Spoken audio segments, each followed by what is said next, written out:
It's rolling. Goeienaand. Goeienaand. How are you? Goed en jy? I'm well, thank you.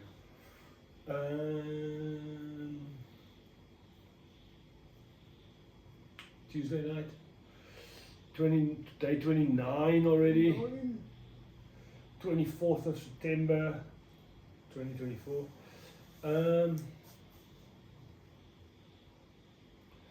Yeah, like I just said in prayer, I'm starting to realize that thing from last night sat with me, live in victory because Jesus died already to make you a child of God already. He's already done that, right? And it just made me think, like, when we pray, for example, before you eat, Yes. it's like, please bless this food, or this or that, or will you make us thankful for this? It's not that. It's like it should be, hey Lord, I'm grateful. I'm already great. He's already died. He's already done the things for us. We should already be where we're supposed to be. But that's a very hard thing to actually like really, really be grateful all the time, or like really, really be obedient all the time. Like, yes. It's because we've never been servants. We've never had a king in our life, like, and we've never lived in a amazing, wonderful kingdom, and have to be servants. But knowing how good your life can be if you've got a great king. Correct. We haven't learned it from our politicians or our world leaders or anything, so we don't know what it's like, because we live in this world where we have to fend for ourselves and survive all the time. So now that's what makes religion so hard, because you have to start accepting, hey, my king is great, I serve a great king, and you have to be grateful. But in the world, all those things are you can't walk around in the world serving men, because they'll walk over you. They'll take advantage of you. There are good men in the world, of course. You should serve some of them, right? Like if you play in the Springboks, I take that as, would you follow Sia Khaleesi? Yes, because he's a leader. But there's so few that we meet in today. You see the celebs, the stuff they get up to. The politicians are there, steal money from pensioners in the UK and stuff, right? And it just got me to thinking, like, that's why it's so hard to be. Yes. I'm grateful right now, and it's so hard to be obedient right now, because if you go out there in the real world and you go, hey, I'm grateful, hey, I'm obedient, people are going to rob you, kill you, kick you, beat you up, take your money, take your pensions. Do you get what I'm getting at, or not? Yes and no. What are you struggling with? Where it's getting to this. So the verse last night, we said live in victory because Jesus already died to make you a child of God. Of course, yes. So I'm saying he already died, so I should be already grateful. 100%. I should already walk around like I'm going to heaven. Like But I'm saying we learn a counterintuitive approach on a day-to-day basis from the feedback loop that we get in the real world. In the real world, you walk around confident, right? And you leave your wallet somewhere confidently, and you look at a t-shirt and you confidently turn around, your wallet's confidently gone. I know that's a stupid example, but it's an extreme example. So what's happening with the pensioners in the UK, they confidently putting their money away for a rainy day, and then their money, when they look back, their money gets taken. How's that? That's exactly the same as putting my wallet down, trusting the world will not take my wallet, and they do. Yes. So the world teaches us to not trust. Yes. God tells us we should. Yes. And I'm just saying, I'm starting to see why it could be so hard for people to trust. For sure. Because everything you get told in real life, don't trust anybody. Anyway, that's a long story before we've even read the passage. That's last night. Colossians 1:19-20, but anyway, let's get to tonight. Tonight is 1 Chronicles 29, verse 11, and we have Ashley Grace to read for us. Yours, O Lord, are the greatness, the power, the glory, the victory, and the majesty. For all that is in the heavens and on the earth is yours. Yours is the kingdom, O Lord, and you are exalted as head above all. 1 Chronicles 29, verse 11. Read that again. It kind of ties into what I just said, isn't it? Yours, O Lord, are the greatness, the power, the glory, the victory, and the majesty. For all that is in the heavens and on the earth is yours. Yours is the kingdom, O Lord, and you are exalted as head above all.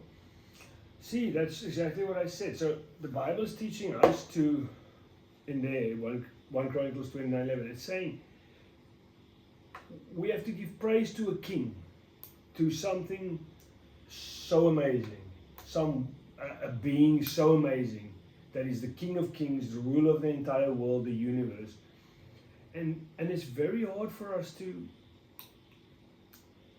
give praise to anything above us. Yes. We are so self-centered, firstly, which is, if you go read it up in a book, everybody goes, self-centeredness is so bad. We all know that. But can you see how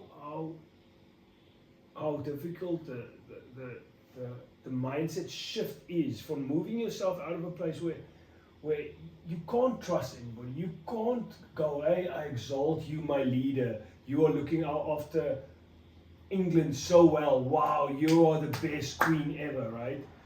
Amazing. We don't do that because we don't trust them. We don't trust anybody ahead of us because they keep letting us down. And that's what I just spoke about. But we need to shift our mindset and completely separate the fact that people on earth let us down. We have to believe in the fact that they will always let us down, but God never will. Yes, of course, 100%. I totally agree. It's just, how do you actually bring yourself to doing that all the time, every second of every day? Especially as a newbie like us, as newbies, right? Something goes wrong, your car engine breaks, and you, I can't trust this mechanic. You know what I mean? It's like, and you'll get angry.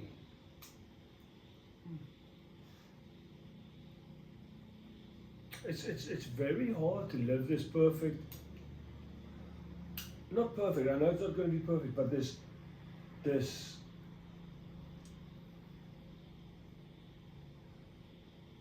deliberately good intended life, like with good intentions, with staying open-minded about what is the big picture, what is a big picture mindset about, yeah, I get this, but there's a bigger picture, like, yes, okay, cool, the Queen did let us down, the British government, this, that, ESCOM lets us down all the time, and we are going to be let down by things above us all the time, but the one thing right at the top of everything that actually matters will never let us down. So these things can crumble and fall around us, and we must always, whatever happens bad around us, we must always, even if your pension does get taken by a corrupt government, Have faith. you have to have faith. Like, I know my mom's even having problems with her pension, something with surname changes. They're now querying after 5 years of pension. They're saying, oh, what's going on here? Honestly, so I'm just saying, like, can you see how a trust in something higher than yourself gets broken so easily? And we as humans, we struggle to differentiate between what hurt us. You know, when you carry in baggage from an old relationship into a new one, you put that on that other person who's completely innocent. We'll put trust issues into God as well. Yeah, and say, I think that it's God's fault for that particular thing. It's not. It's worldly. It's worldly. That's human nature. That's a good way to spin it now as well, because most people go, that goes back to one of those other things, is people go, oh yeah, God did that.